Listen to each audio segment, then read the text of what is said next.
오늘 제가 받은 제목이 삶과 죽음의 의미를 묻다. 조금 심각한 그런 제목입니다. 좀 무거운 제목인데, 여러분들하고 어떤 이야기를 주고받아야 정말 우리가 마지막에 삶에 대해서 또 죽음에 대해서 다시 한번 더 이야기할 수 있을까, 그걸 생각하면서 너무 딱딱하지 않도록 제가 그림을 가지고 좀 설명을 해보려고 합니다. 저는 생명기의 전 이사장인 조원현이라고 합니다. 오늘 뭐 이런 전체적인 내용을 가지고 이야기를 할 겁니다. 우리가 제일 걱정되는 것이 죽음을 우리가 경험을 못 해봤기 때문에 그런 사람들, 임사 체험이 있는 사람들의 이야기를 좀 들어보고 또 경험하지 못한 죽음에 대한 어떤 두려움에 대한 이야기를 같이 하겠습니다. 그리고 사망임박자들이 바라는 게 뭔가 이거를 좀 책을 통해서 좀 분류해 놓은 거를 우리가 같이 좀 보고, 생명이 이제 의료 기술이 발달이 되니까 생명이 자꾸 연장이 됩니다. 그래서 이렇게 연장이 됐을 때에 정말 우리가 할 수 있는 가치 있는 삶이 무언가, 그거를 좀 같이 생각을 해보고, 그런 삶을 살라 그러면 어떤 삶을 살아야 되는가 준비하는 삶을 또 좀 생각을 해보겠습니다. 그래서 이런 모든 과정을 통해서 삶과 죽음을 한꺼번에 좀 한번 조명을 해보고자 합니다. 이 사진을 한번 보면 어떤 느낌이 듭니까? 아주 이 노인 한 분이 작은 가방을 하나 들고 끝이 보이지 않는 그런 길을 가고 있습니다. 근데 그 분위기가 좀 따뜻한 분위기는 아니죠. 제가 이제 몇 가지 사진을 한번 보여드리겠습니다. 만약에 그 길이 이런 길이라면 여러분 어떻겠어요? 이 소용돌이 치는 이런 폭풍 한가운데 여러분이 서 있다고 생각하면 어떤 생각이 들겠습니까? 뭐 하여튼 아마 굉장한 두려움을 느낄 거예요. 저 시커먼 구름이 저렇게 회오리 치면서 떠오르면 굉장한 두려움을 느낄 수밖에 없을 겁니다. 근데 또 이런 장면을 우리가 또 한번 상상을 해볼 수가 있어요.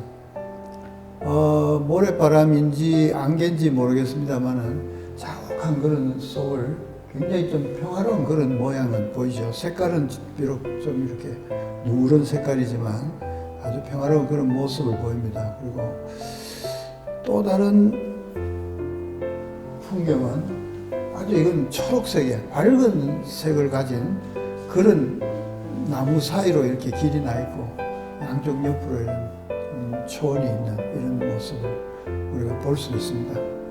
한 가지만 더 보시면 이 마지막 사진은 보고 어떤 느낌이 드십니까? 상당히 저는 이 사진을 딱 택했을 때 굉장히 따뜻한 느낌이 든다, 포근한 느낌이 든다, 뭔가 저 뒤에 가면 푹 빠질 것 같은 그런 느낌이 드는 그런 사진입니다. 자, 제가 왜 이 사진을 보여드리냐면, 우리가 어차피 삶을 살고 생을 산다는 것은 결국은 마지막에 죽음으로 갈 수밖에 없는 그런 우리 인간의 삶입니다. 그래서 내가 어쩔 수 없이 가야 되는데 그 길은 혼자밖에 가지 못해요. 누구를 같이 동행을 할 수가 없어요. 그래서 할 수 없이 혼자서 가야 되는 길인데, 그런 길이라면 어떤 길을 택하겠느냐는 거죠. 제일 앞에 봤던 저런 사진처럼 폭풍 속을 지나갈 건지, 그렇지 않으면 이런 아주 여러 가지 모양은 다르지만 좀 안전하고 편안한 그런 모습으로 마지막을 지나가게 될 건지, 그거에 대해서 이제 우리가 좀 생각을 해봐야 될 것 같습니다. 왜 이렇게 서로 다른 이런 죽음 당시의 모습이 생기느냐? 이제 여러분들 가끔 보면 임사체험이라는 말을 하는데요. 죽음 가까이까지 갔던 사람들이 다시 이렇게 생명이 돌아와가지고 살아가는 사람들이 있습니다. 임사체험자. 이 사람들은 전 세계적인 모임이 있어요. 그런 사람들만 모이는 모임이 있는데, 그 사람들의 이야기를 다 이렇게 의학자들이 찾아다니면서 통계를 내보니까 죽음 직전까지 갔던 사람들이 공통적으로 느끼는 몇 가지들이 있습니다.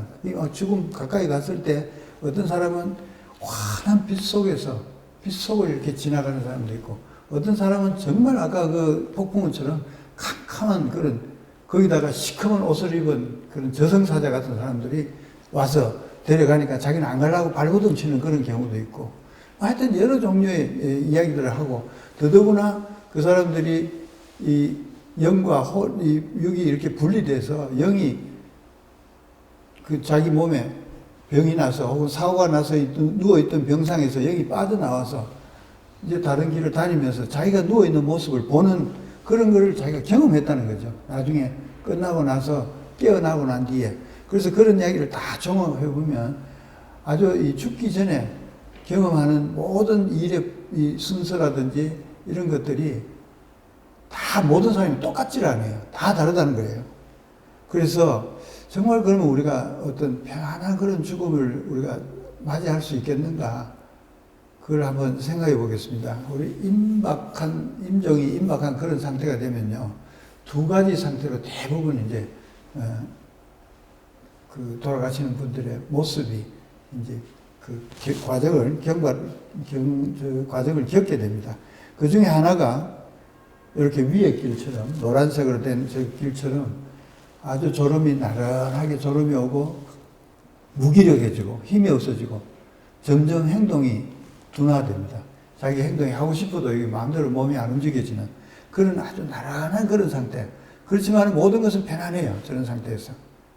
그리고 또 한 가지는 이 밑에 반원처럼 아주 막 돌아가시는 분이 안절부절하는 경우가 있어요. 눈을 부릅뜨고 이 막 경기를 하고 근육이 막 이렇게 뭉쳐가지고 있고 또 누가 잡으러 온다고 고함을 지르고 무슨 소리가 들린다고 이렇게 환청이 들린다고 이렇게 이야기를 하고 중얼거리고 막 이렇게 편안하지 않아요. 뭔가.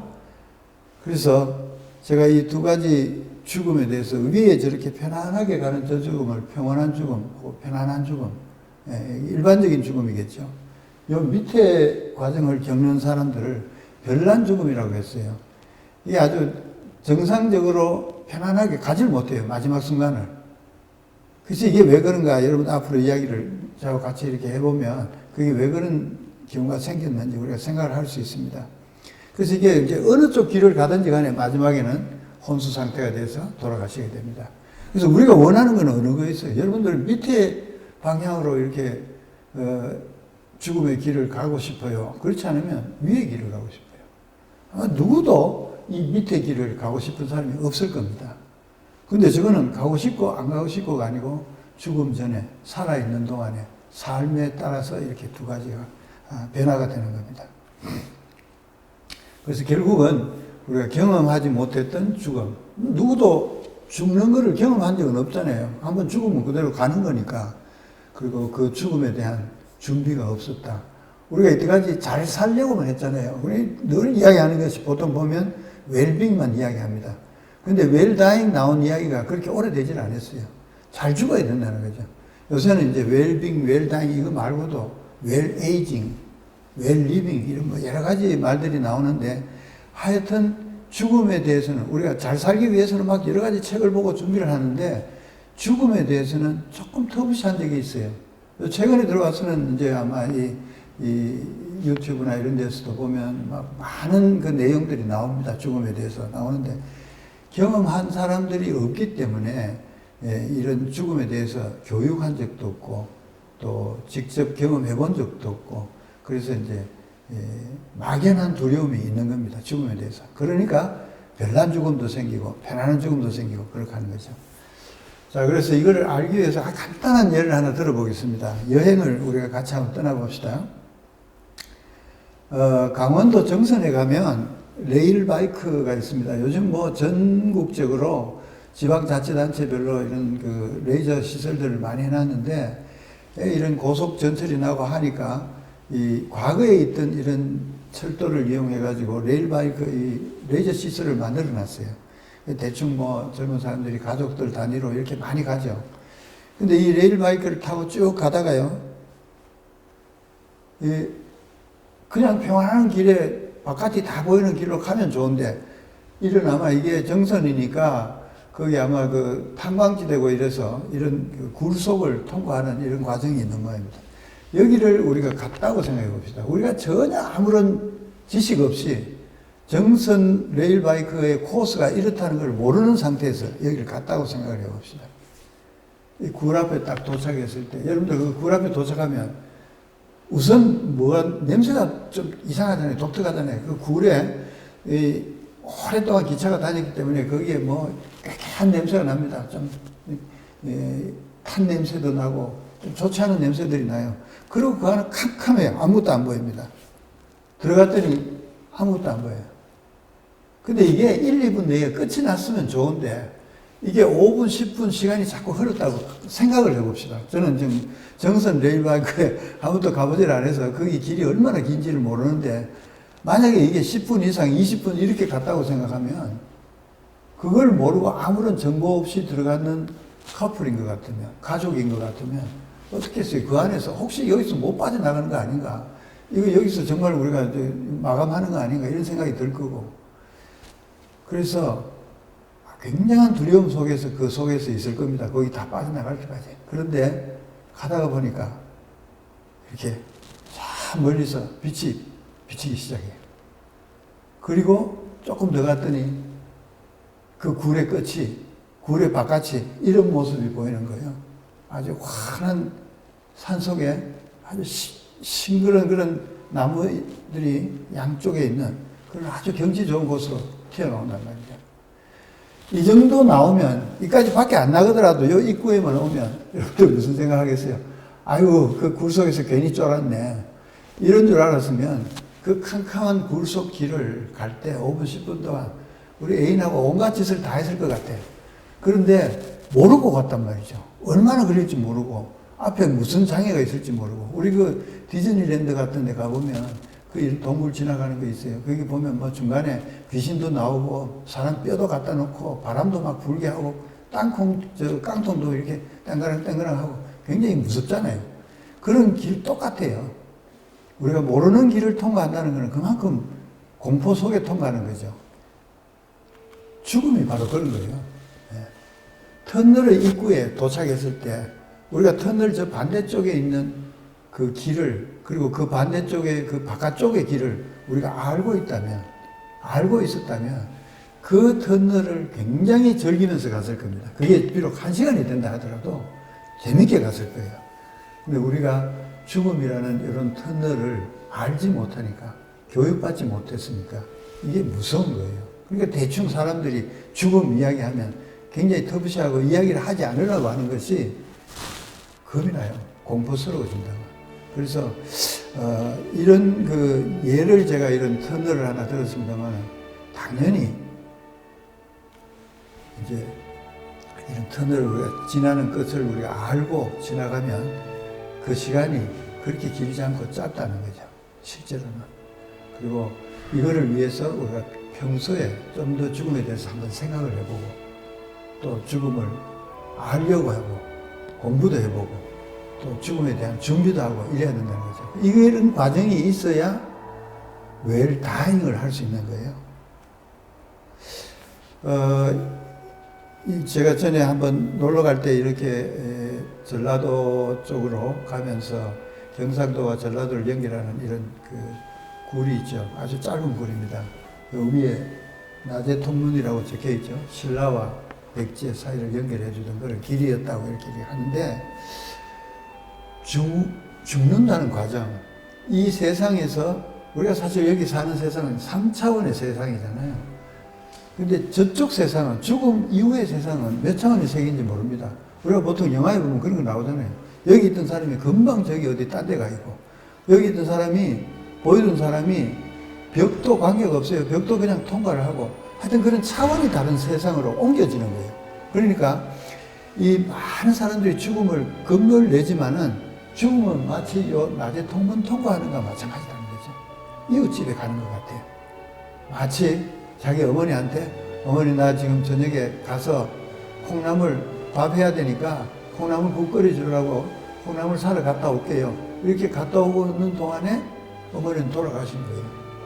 그런 어떤 과정이라고 우리가 생각을 하면 됩니다. 그리고 우리가 현재 살아있을 때 이 세상에서 입고 있던 옷을 벗는 과정이라고, 벗어버리고 다른 차원의 세상으로 가는 거, 이게 이제 죽음의 과정이라고 우리가 생각을 하면 되겠습니다. 그래서 이게 단순한 우리들만의 생각이 아니고 사실은 이런 달라이라마 같은 유명한 이런 사람들도 죽음은 옷을 갈아입는 과정이다. 이렇게 이야기를 하고, 이 유명한 정신과 의사죠. 엘리자베스 큐블러 로스, 이런 사람들도 번데기가 껍질을 벗는 그런 과정이라는 거죠. 그래서 우리가 죽으면 껍질을 벗고 나비가 되든 매미가 되든 돼서 날아가 버린다. 그 남아있는 건 뭐가 있어요? 껍데기밖에 없어요.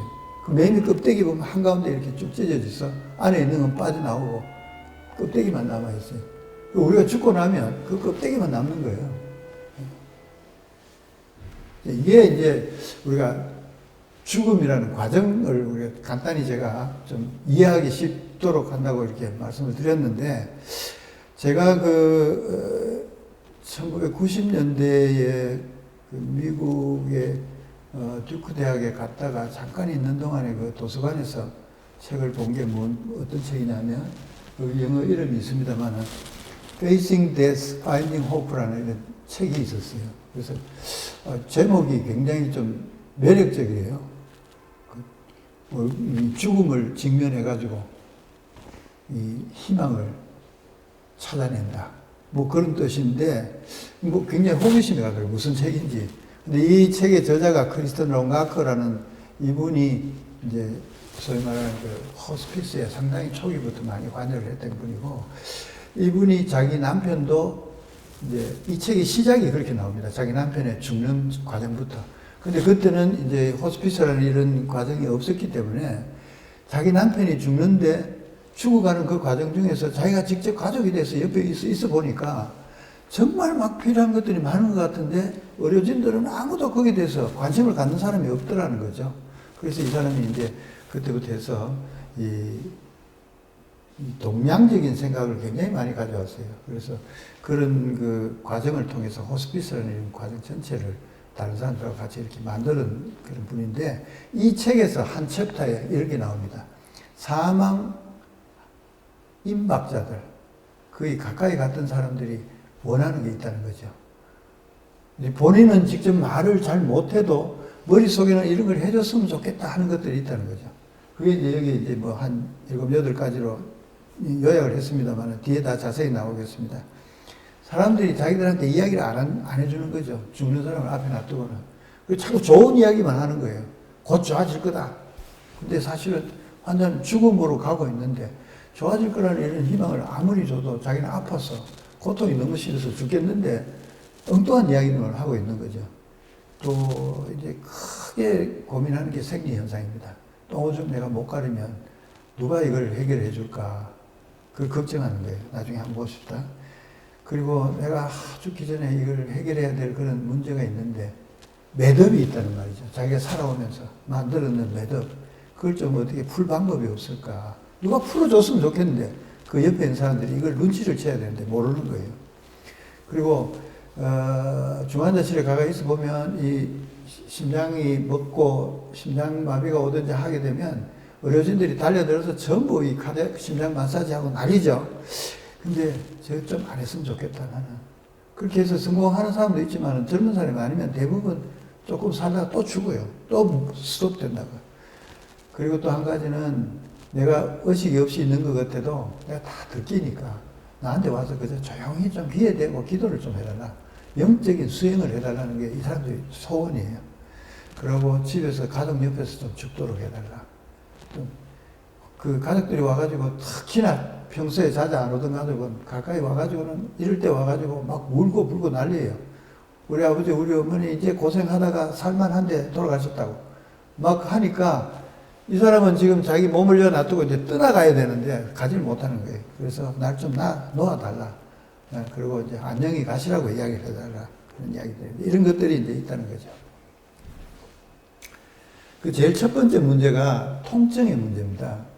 이게 죽는 사람들 혹은 사망 임박자들 또 뭐 무슨 그 암이나 이런 거 있고 아주 심한 병으로 해서 다시 치료가 안 되는 이런 사람들 보면 대체적으로 제일 문제가 되는 것이 통증입니다. 통증을 어떻게 컨트롤하느냐 이게 문제인데 이 여기에 대해서 솔직하게 의료진들이나 가족들이 이야기를 안 해주는 거예요. 자기가 이야기할 게 많아요.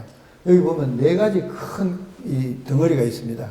이 개념은 토탈 페인이라고 해서 그게 댄 사운드라는 이 사람은 정신과 의사이기도 하고 간호사이기도 하고 뭐 사회 사업가이기도 하고 이런데 이분이 이런 개념을 이야기를 했어요. 우리가 마지막 순간에 느끼게 되는 자기가 말은 못하지만 머릿속으로 갖고 있는 통증이라는 게 어떤 게 있느냐. 육체적인 통증이 있습니다. 피지컬한 통증. 그리고 또 정신적인 사이콜로지컬한 통증이 있습니다. 그리고 사회적인 통증. 이게 뭐 이제 가족과 떨어져야 되고 또 자기가 사회적인 그 위치나 이런 거에서부터 내려놔야 되고 또 직업이 없어지게 되고 아프니까. 그 다음에 이제 뭐 경제적인 문제. 가족은 어떻게 살 건지, 내가 여기 입원해 있는데 나중에 병원비는 어떻게 할 건지, 이런 문제들. 이 소소한 문제들이 전부 소셜한 그런 통증에 포함되어 있는 거예요. 그리고 스피리추얼한 그런 통증이 있다는 거죠. 이게 기독교인이나 뭐 불교인이나 어떤 종교인이 아니더라도 일반 사람들 누구나 다 죽기 전에는 99%가 이런 영적인 문제, 내가 죽으면 어떻게 될까? 이게 굉장히 고민스럽다는 거죠. 그래서 이 큰 내덩거리 중에서 제일 많이 모든 사람이 느끼는 것이 스피리추얼 페인이에요. 99%가. 거의 대부분이 느낀다는 거예요. 우리가 육체적인 통증은 한 70% 정도가 환자들이 느낀다는 거고, 그 나머지들 한 90% 정도 느낀다는 거예요. 그런데 이런 것들을 의사 혼자서 다 처리를 할 수가 없어요. 의사들은 기껏 해봐야 뭐 수술할 거 있으면 수술해주고 통증이 있으면 약을 줄 거고 뭐 이렇게 하는 정도밖에 안 되는데, 이 나머지들은 누가 해야 돼요? 팀 어프로치를 해야 되는 거예요. 영적인 통증을 해결하기 위해서 성직자들이 같이 붙어주고 또 사회사학가들이 붙어서 소셜한 이런 모든 문제들을 해결해 줘야 되고, 특히나 이제 돈 문제 막 이런 것 때문에 걱정을 하고 이러면 그걸 또 해결해 줄 수 있는 이게 사회단체들하고도 연결을 해야 되고, 또 정신적인 그런 문제, 사이콜로지컬한 문제 때문에 불안에 떠는 이런 사람들에 대해서 전체적으로 통증을 이 팀 어프로치를 해줘야 된다는 거예요. 이것이 토탈 페인인데, 모든 우리 살아가는 사람들 중에 마지막 순간이 되면 고통을 누구나 다 이걸 느낀다는 거예요. 그래서 이 고통을 좀 해결해 달라는 거고, 두 번째 이제 자기들이 원하는 것 중에 하나는 이겁니다. 이 그림을 보시면 뭐 제가 깊이 더 설명을 안 해도 알겠지만, 우리가 요새 하는 말 중에 하나가 9988 뭐 123 이런 이야기들을 하는데, 사실 9988 123 같으면 얼마나 좋겠어요. 근데 대부분 보면 누워가지고 뭐 어떤 사람은 짧게는 몇 달, 길게는 몇 년씩 누워있는 분들 많아요. 거기다가 치매가 돼버리면 자기가 이런 행동을 하는 것 자체도 모릅니다. 그리고 우리 그 요양병원에 가보면 환자들이 이 대변을 보고 해놔요. 침대에 누워서. 봤는데 무언가 이거를 해결을 해야 되는데 자기가 이게 뭘 해야 될지 모르니까 자기 손으로 이걸 다 주물럭거리는 거예요. 그러니까 그냥 가만히 놔두면 밖에 표시라도 안 날 텐데, 이걸 손을 넣어가지고 끄집어 내가 쭈물 주무르고 또 벽에다 던지고 이런 일을 합니다. 근데 이거를 이제 본 사람들이 어떻게 생각하느냐. 아, 나도 이제 저러면 어떡하느냐. 고민이 되는 거예요. 누가 나를 저걸 케어를 해줄 거냐. 우리 며느리가 해주지도 않을 거고, 우리 아들, 딸이 해주지도 않을 거고, 부끄러워서 누구한테 이야기하느냐. 이게 이제 굉장히 큰 고민이고, 짐입니다. 그 다음에 또 이제 이야기하는 것이 뭐냐. 내가 살아오는 동안에 뭐 70평생, 80평생, 90평생, 100년 동안 살았다 하면 그동안에 많은 사람들하고 관계를 갖고 살았는데 거기에 중간중간에 매듭이 굉장히 많은 거예요.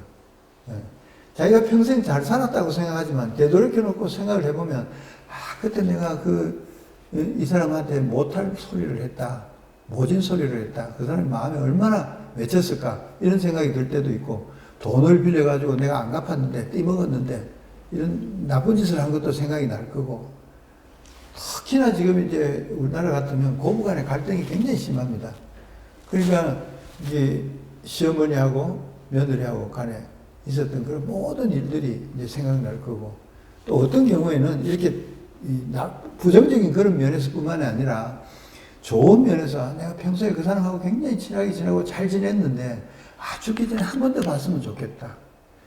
이런 복합적인 그 생각들을 가지고 있는데 그 표현을 못해요. 말을 못해요. 그런데 호스피스 담당자들은 환자하고 늘 가까이서 이렇게 지내면서 그거를 캐치해내야 돼요. 이 돌아가시려고 누워있는 분이 지금 뭐를 원하고 있느냐. 누구하고 생긴 매듭을 풀어줘야 되느냐. 그걸 풀어줘야 이 사람이 막 찡그러졌던 인상이 풀릴 수가 있어요. 죽는 순간에 이제 편안하게 갈 수가 있어요. 근데 그거를 안 줬기 때문에 마지막 순간까지 그 생각하고 자기 얼굴을 바꿀 수가 없어요. 온몸이 굳어가지고 뻐덩뻐덩한 그런 상태로 죽을 수밖에 없는 거예요. 그래서 살아있는 동안에 우리가 가졌던 여러 가지 매듭을 안 만들고 죽으면 제일 좋죠. 근데 그렇게 살 수가 없으니까 이런 것들을 좀 알아서 가끔 보면 이 호스피스 하던 미국의 사람들이 책 쓴 거 보면 그 안에 이제 자기들 경험을 썼는데 미국이 좀 넓어요. 그 땅이. 근데 이쪽 동쪽에 있는 병원에서 환자가 호스피스 병동에 누웠는데 이 사람이 자기가 이제 희미하게 하는 말이 저쪽 LA 쪽에 있는 사람을 누구를 좀 불러가지고 자기가 이야기를 해야 되겠다는 거죠. 호스피스 하는 사람이 그 사람을 찾아가지고 데리고 온 거예요. 그래서 이런 일들을 우리가 호스피스 하는 기간 동안에 이렇게 해줘야 된다는 겁니다. 그래서 눈을 감기 전에 이걸 다 풀어주면, 보고 싶은 사람도 보고 해주면 편안히 눈을 감을 수 있는 거예요. 이겁니다. 이제 보고 싶은 사람. 제가 얼마 전에 그 요양병원에 그 입원한 환자 중에 한 사람이 미국 사람이었는데 하는 말이, 어느 날 저녁에 하는 말이, 내가 살던 도시에 마스터를 좀 만나서 연락을 해야 되겠다고. 이 사람들이 미국의 요양병원에 입원한 게 아니고 이 한국에 있는 요양병원에 입원을 했어요. 그러면서 자기가 하는 말이, 내가 시카고에 있는 마스터를 만나야 되겠다 하는데 내가 아무리 생각해도 이게 무슨 마스터인지 알 수가 없어요. 그래서 이 사람은 미국에 자기 가족도 없고 친척도 없는 사람이에요. 그러니까 이제 이 마스터라는 이 사람을 통해서 한국에 있는 친척을 통해서 병원에 한국에다가 입원을 시켜놨는데 나는 그 과정을 모르고 있었으니까 나중에 알고 보니까 병원에 입원할 때 시카고에 있는 어떤 그 마스터, 뭡니까, 태권도 관장이에요. 그 사람도 좀 마스터라고 그러잖아요. 태권도 관장을 자기가 만나야 되겠다는, 전화를 해야 되겠다는 거예요. 그래서 시카고에 전화를 해가지고 찾아가지고 이 사람하고 연결을 시켜줬어요. 그 사람이 통화하고 그 다음날 편안하게 돌아가셨어요. 그러니까 이제 그 죽기 전에 자기가 원하는 게 있어요. 근데 내가 한 가지 이제 굉장히 좀, 죄책감을 가지고 있는 것이 뭐냐면, 우리가 옛날에 이제 대구에 있는 남성합창단이라고 있는데 그 남성합창단의 베이스 파트에 아주 노래를 잘하던 유망한 친구가 한 사람 있었는데 나하고 같이 이제 거기 있으면서 노래하면서 이렇게 아주 친하게 지났는데 이 친구가 어느 날 왔는데 병원에 왔는데 보니까 간암 말기가 돼가지고 왔어요. 처음에 얼굴이 좀 누렇고 이래서 뭐 무슨 문제가 있는가 싶어서 초음파도 하고 했는데 발견을 못한 거예요. 3주 뒤에 CT를 찍었는데 보니까 간이 전체가 다 암덩어리를 다 변해진 겁니다. 그리고 그때는 벌써 간의 기능이 떨어져 놓으니까 온 피부에 시커멓게 이제 혈소판 같은 게 터지면서 여기 피부 밑에 반점이 막 생기기 시작하는 거예요. 그러니까 얼굴도 시커멓고 온몸이 검검하게 이렇게 된 상태인데 그날 저녁에 내가 한 9시, 10시 가까이까지 그 옆에 있다가 이제 집에 갔어요. 나도 이제 그 다음날 또 근무를 해야 되니까 집에 갔는데 그 다음날 아침에 6시 반, 7시 돼가지고 내가 병원에 도착했는데 다시 와서 보니까 있던 병실에 사람이 없어요. 물어보니까 그 새벽에 한 3시, 4시 돼서 죽었다는 거예요. 그런데 문제가 이제 그냥 단순히 죽은 게 아니고 이 사람이 새벽 2시부터 나를 그렇게 찾았다는 거예요. 자기가 꼭 좀 만나봐야 된다고. 근데 그때 반번하던 간호사들이 그 선생님, 그 교수님 방금 집에 들어갔는데 내일 아침에 새벽 되면 또 아침에 일찍 나오신다고 조금만 기다리라고 그랬는데 그 사이 몇 시간 동안에 돌아가신 거예요. 내가 평소에 이제 그 죽음이라는 걸 많이 경험은 못했지만은 직접 경험한 거는 못했지만 이런 경우에 내가 참 그 마지막 순간에 내가 그 옆에 있으면서 손을 잡아주고 잘 죽을 수 있도록 도와줄 수 있었는데 정말 귀중한 순간을 놓친 거예요. 이 사람은 나를 찾는 것이 그 마지막 순간에 자기 엄마보다도 나를 찾았다는 거예요. 그래서 내가 죽기 전에 매듭을 풀어야 될 사람은 풀게 해주고 또 만나고 싶은 사람은 만나게 해주고 이렇게 해주는 것이 우리가 그 마지막 가는 사람들의 소원이라는 것을 우리가 알 필요가 있습니다. 다음에 이제 한 가지 그 임사 체험을 한 사람들 또는 죽음을 경험하고 있는 사람들, 이런 사람들이 원하는 게 뭐냐면 옆에 환자들이 심장이 멎어서 막 마사지를 하고 이러는 거 보니까 자기 너무 싫은 거예요. 그래서 내가 죽거든 저거는 하지 말라는 거예요. 근데 사실은 자기가 그 마사지 해야 될 정도의 상황에 다다르면 자기는 아무 의식이 없습니다. 그렇죠? 그러니까 그 이야기를 할 수가 없어요. 그래서 이런 것들은 미리미리 가족들이 통해서나 변호사를 통해서나 의사들한테 전달이 되도록 해줘야 됩니다. 그래서 생명 연장하는 이런 치료를 유보시켜 놓을 건지, 안 그러면 중단할 건지, 또는 내가 이런 모든 걸 아무것도 시작도 하지 마라. 그래서 DNR이라고 우리가 이야기를 합니다. Do not resuscitation. 심장 마사지 하는 것, 또 이 기도에다가 인공호흡기 장착하는 거, 이런 것들을 하지 말라는 거죠. 이게 없으면 의사들은 거의 반사적으로 심장이 멎었다 하면 마사지하고 기도 확보하고 하는 겁니다. 그래서 이런 것들을 미리미리 준비를 해야 되는 것이고, 그 다음에 또 한 가지는 영적 돌봄을 계속해 달라는 거죠. 우리가 보통 이제 의식 없이 누워가지고 있으면 거의 뭐 거기 와서 이렇게 바깥에서 쳐다보든지 하고는 정말 안 됐다는 그런 표정을 짓고 돌아가든지 하는 거지. 근데 본인은, 누워있는 환자 본인은 나는 지금 현재 들을 수가 있어. 들을 수가 있으니까 내 귀에다가 너 하고 싶은 이야기를 좀 해줘. 그런데 그 하고 싶은 이야기 딴 것보다도 좀 내 영이 좀 좋은 데 갈 수 있도록 기도도 해줘. 이런 영적 바램을 하고 있다는 거예요. 이게 이제 스피리추얼 페인이 오는 겁니다. 그래서 보통 사람들 그 환자 옆에 와가지고 임종됐을 때 보면 특히 그 교회에서 오는 사람들 많아요. 와가지고 뺑 둘러서가지고 거기서 막 그 기도하면서 뭐 우는 사람도 있고 이렇게 떠드니까 이 누워있는 환자는 이 청각이 제일 마지막까지 간다 그러잖아요. 이 자기는 들리는 거예요. 근데 너무 슬픈 그런 기도를 하든지 막 이런 게 아니고 하게 되니까 자기가 오히려 더 마음이 위로한다고 와서 기도하는 그런 과정이 오히려 더 힘드는 거예요. 또 어떤 사람들은 이런 사람들이 있어요. 회진한다고 이렇게 들어왔는데 회진하라고 이제 의사들, 교수들도 오고 레지던트들도 오고 해서 그 앞에 와서 이렇게 빅 둘러서서 환자를 보고는 어제 저녁에 이랬습니다. 이제 이야기를 하는데 누군가 옆에 있다가 이제 다른 사람들이 아유 이제 안 되겠다. 포기해야 되겠다는 말을 자기들끼리 하는데 이 사람은 듣고 있는 거예요. 그래서 이제 그런 상황을 우리가 좀 더 신중하게 접근을 해야 된다는 거죠. 내가 의식이 없이 절망적으로 누워 있더라도 나를 위해서 영적인 케어를 계속 해달라. 그리고 내가 지금 다른 거는 보이는 것도 잘 안 보이고 움직이지도 못하지만 듣는 건 내가 잘 듣고 있다. 이런 이야기를 하고 싶다는 거예요. 이분 아마 여러분들 텔레비 보면 탤런트 임현식 씨 맞죠? 이분 잘 아시는 분인데 이분이 자기 부인이 암으로 돌아가셨어요. 그래서 병원에서 오랫동안 이렇게 지나다가 돌아가셨는데 이분이 마지막에 이제 그 부인이 돌아가시고 난 뒤에 자기가 그 소회를 이야기하면서 한 말이 그거예요. 그래도 우리 집사람을 중환자실로 안 보내줘서 고맙다.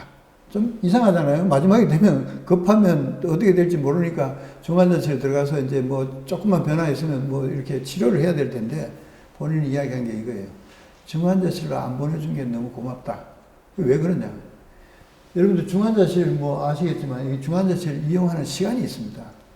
그러니까 중환자실 들어가 버리면 거기 문이 다 닫히고 안에 하고 밖에 하고는 완전히 차단된 그런 공간이에요.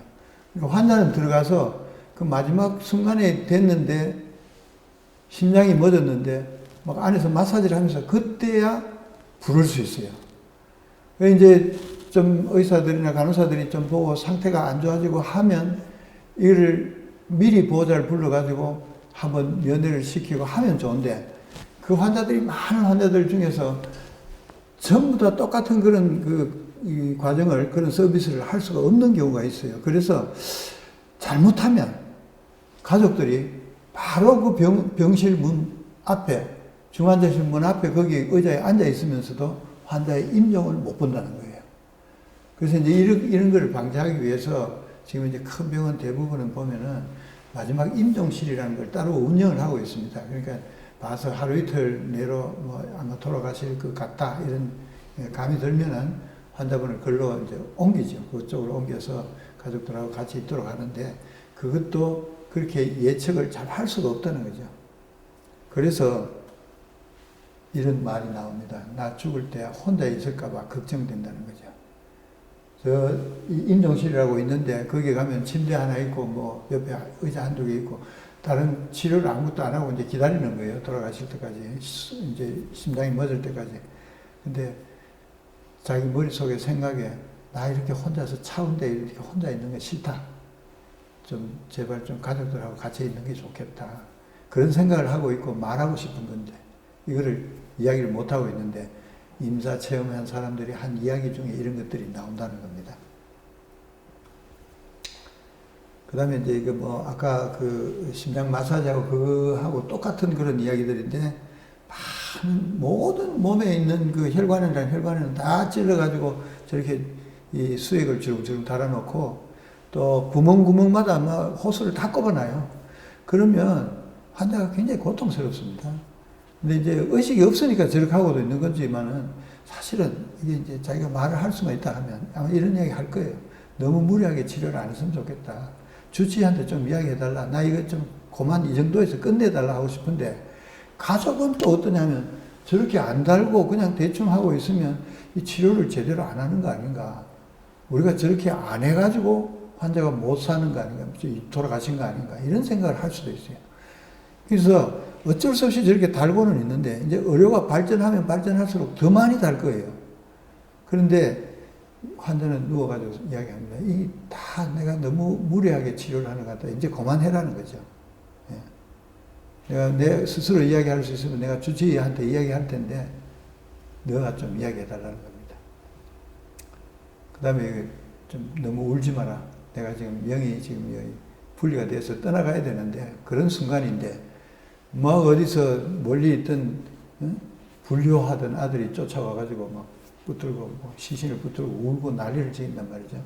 이런 거 하지 말라는 거예요. 가야 되는 순간인데 그렇게 하니까 가야 될 환자분이 돌아가신 분이 불안하고 자기 영혼 분리가 안 되는 육체하고 분리가 되지 못하는 그런 상태가 되는 거예요. 그래서 울지 마라. 이게 이 불교에서도 그렇고 뭐 라마의 모든 성들이 이야기하는 것도 그렇고 보면은 대충 죽고 나서 한 3일 동안 그 혼이 영이 떨어나가 육체에서 분리가 돼서 그 주위를 맴돌고 있다 그래요. 근데 그게 기독교에서도 그런 생각들을 갖고 있습니다. 그러니까 이 사람이 죽게 되면 육체만 시신만 걸려있고 우리가 그래서 보통 3일장을 하지 않습니까? 육체만 남아있고 그 영혼은 그 주위를 맴돌고 있다는 거예요. 굉장히 뚜렷하게 그런 생각을 갖고 있는 사람들이 이제 불교나 이런 데서 보면 뭐 나중에 사구제도 하고 하는데 그게 혼이 나가서 완전하게 자기가 이제 가야 될 곳으로 가고 난 다음에 이제 그때까지 모든 제사도 지내고 하는 거예요. 근데 이제 우리가 보통 보면 일단 이제 3일 정도는 3일장을 하고 끝을 내는데 너무 여기 와서 어느 날 갑자기 아들, 딸들이 와서 떠들고 막 고함을 지르고 울고 불고 이게 왜 언니는 형은 왜 이게 우리 엄마 이렇게 치료를 안 해줬냐 그래서 죽은 거 아니냐 이렇게 막 떠드니까 평소에 또 늘 옆에서 간호하던 사람은 그렇게 안 해요. 다 아니까.